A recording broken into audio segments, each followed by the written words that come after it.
पंतप्रधान मोदी महाराष्ट्र दौऱ्यावर नागपूर विमानतळावर मोदींचं स्वागत। संरक्षण क्षेत्रातील अत्याधुनिक प्रकल्पांचं मोदींच्या हस्ते उद्घाटन होणार। पंतप्रधान नरेंद्र मोदींची आरएसएस मुख्यालयाला भेट। मोदींकडून डॉक्टर हेडगेवार यांच्या स्मृतीस्थळाला अभिवादन। सरसंघचालक मोहन भागवत आणि मोदींमध्ये चर्चा। पंतप्रधान नरेंद्र मोदींची दीक्षाभूमीला भेट। पंतप्रधान नरेंद्र मोदींकडून डॉक्टर बाबासाहेब आंबेडकरांना अभिवादन। पंतप्रधान झाल्यानंतर मोदींकडून दीक्षाभूमीला दुसऱ्यांदा भेट। पंतप्रधान नरेंद्र मोदी आज नागपूर दौऱ्यावर। मोदींच्या स्वागतासाठी नागपुरात एक है तो सेफ है चे होर्डिंग्स। शहर भाजपकडून लावण्यात आले होर्डिंग्स। छत्रपती शिवाजी महाराज पार्कात मनसेचा आज गुढीपाडवा मेळावा। गुढीपाडवा मेळाव्यासाठी पोलीस प्रशासन सज्ज। मेळाव्याच्या पार्श्वभूमीवर शिवाजी पार्कात पोलिसांची परेड। मनसेच्या गुढीपाडवा मेळाव्याचे वांद्र्यातील मातोश्री परिसरात बॅनर। महाराष्ट्र धर्माची गुढी उभारायला शिवतीर्थावर या मनसेचे बॅनर। कोरटकरनं वापरलेल्या समृद्ध जीवन संस्थेच्या रोल्स रॉईस बाबत गोप्यस्फोट। रोल्स रॉईस कार शासनानं समृद्ध जीवन घोटाळ्यात जप्त केलेली। समृद्ध जीवनच्या 51 पैकी 50 गाड्या ताब्यात घेतलेल्याच नाही। गुन्हे अन्वेषण विभागाच्या अधिकाऱ्यांची माहिती। प्रशांत कोरटकरच्या पोलीस कोठडीची मुदत आज संपणार। प्रशांत कोरटकरला आज सकाळी 11 वाजता न्यायालयात हजर केलं जाणार।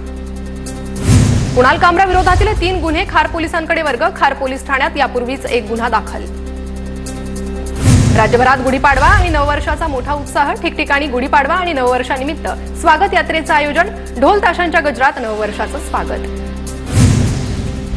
2.5 वर्ष महायुतीनं केलेल्या कामाचं विजयाच्या गुढीत रूपांतर। नव्या सरकारमधील पहिली इनिंग सुरू। विकासाच्या गुढ्या उभारून राज्याला पुढे नेणार। उपमुख्यमंत्री शिंदेंची प्रतिक्रिया। ठाण्यात गुढीपाडव्यानिमित्त शोभायात्रेचं आयोजन। उपमुख्यमंत्री एकनाथ शिंदे शोभायात्रेत सहभागी। पारंपरिक वेशभूषेतील तरुण तरुणींच्या सहभागामुळे यात्रेत उत्साह। ठाण्यातील शोभायात्रेत पारंपरिक वेशभूषा करत महिलांची बाईक रॅली। बाईक रॅलीचं हे 3रं वर्ष। रॅलीतील महिलांमध्ये आनंदाचं वातावरण। डोंबिवलीत नववर्षानिमित्त शोभायात्रा, रांगोळी, पारंपरिक पोशाख, मराठमोळा साज शोभायात्रेचं आकर्षण। खासदार श्रीकांत शिंदे शोभायात्रेत सहभागी।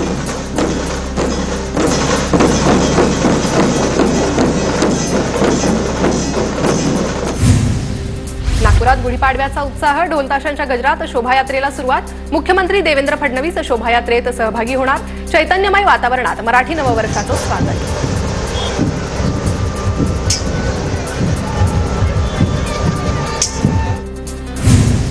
गिरगावमध्ये नववर्षाच्या स्वागतासाठी शोभायात्रेचं आयोजन। शोभायात्रेत शिवसेवा प्रतिष्ठानकडून छत्रपती संभाजी महाराजांची भव्य मूर्ती तर भव्य रांगोळी देखील साकारण्यात आली। डोंबिवलीत हिंदू नववर्ष शोभायात्रेला उत्साहात सुरुवात। पारंपरिक वेशभूषेत शेकडो नागरिकांचा सहभाग। यात्रेत 14 ढोल पथकांसह 80हून अधिक सामाजिक संस्था सहभागी झाल्या।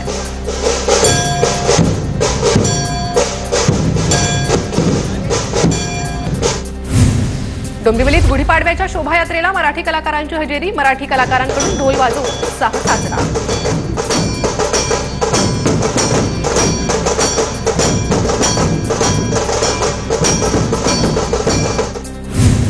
गुढीपाडव्यानिमित्त श्रीमंत दगडूशेठ गणपती बाप्पाच्या दर्शनासाठी मोठी गर्दी।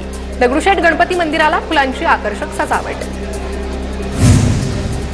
तुळजाभवानी देवीच्या मंदिरात गुढीपाडवा परंपरेनुसार साजरा। तुळजाभवानी मंदिरावर गुढी उभारल्यानंतर तुळजापुरात घरोघरी गुढी उभारण्याची परंपरा। पंढरपुरात गुढीपाडव्याचा उत्साह। गुढीपाडव्यानिमित्त श्री विठ्ठल रुक्मिणी मंदिरात आकर्षक फुलांची सजावट। सजावटीसाठी विविध रंगीबेरंगी देशी विदेशी 2 टन फुलांचा वापर।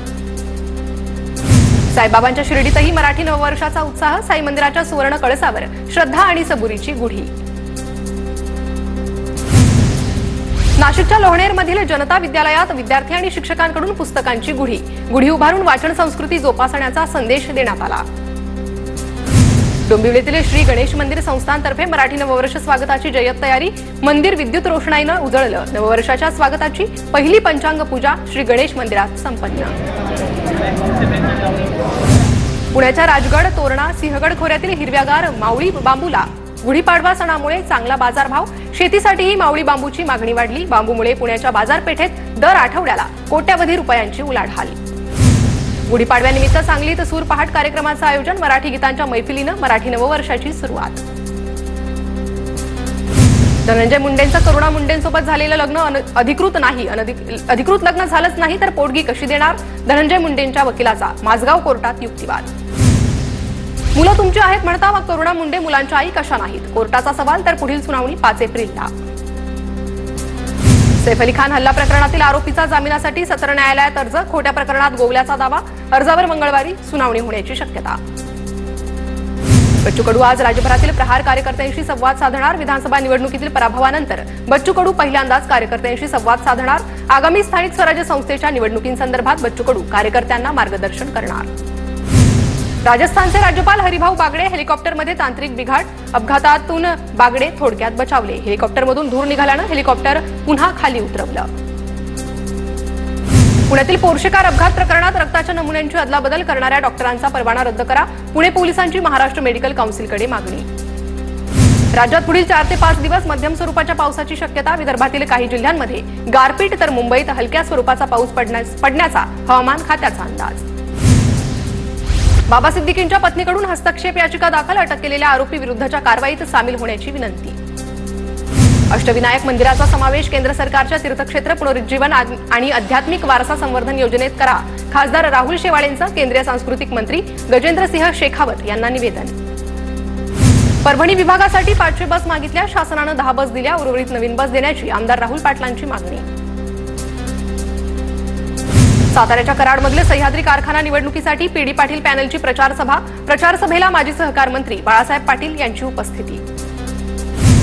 साताऱ्याच्या केडंबे गावात शहीद तुकाराम ओंबळे यांच्या स्मारकासाठी 15 कोटींचा निधी मंजूर. शहीद तुकाराम ओंबळेंच्या कुटुंबियांकडून राज्य सरकार आणि उपमुख्यमंत्री एकनाथ शिंदेंचे आभार. साताऱ्याच्या पाटणमधील दौलतनगर येथे 15 ते 17 एप्रिल दरम्यान कोयना डोंगरी महोत्सव पार पडणार. डोंगरी महोत्सवाच्या जागेची पालकमंत्री शंभूराज देसाईंकडून पाहणी.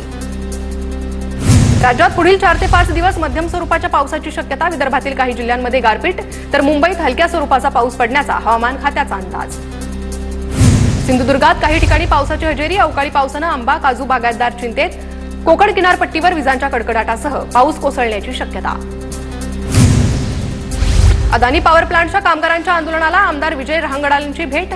जिल्हाधिकारी कार्यालयामध्ये उद्या बैठकीनंतर तोडगा निघण्याची शक्यता. 9% वेतनवाढ करण्याच्या मागणीसाठी कंत्राटी कामगारांचं 8 दिवसांपासून आंदोलन.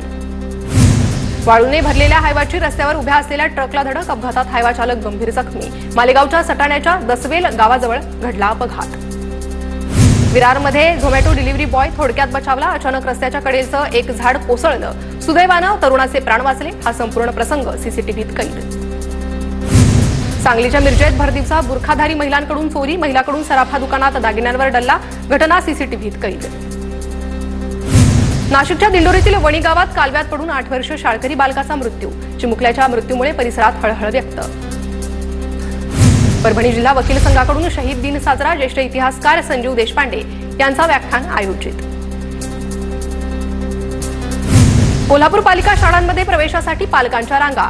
जरनगर पालिका शाळेतील प्रवेशासाठी पालकांची मोठी गर्दी. गुढीपाडव्याच्या मुहूर्तावर प्रवेश मिळवण्यासाठी पालक रांगेत.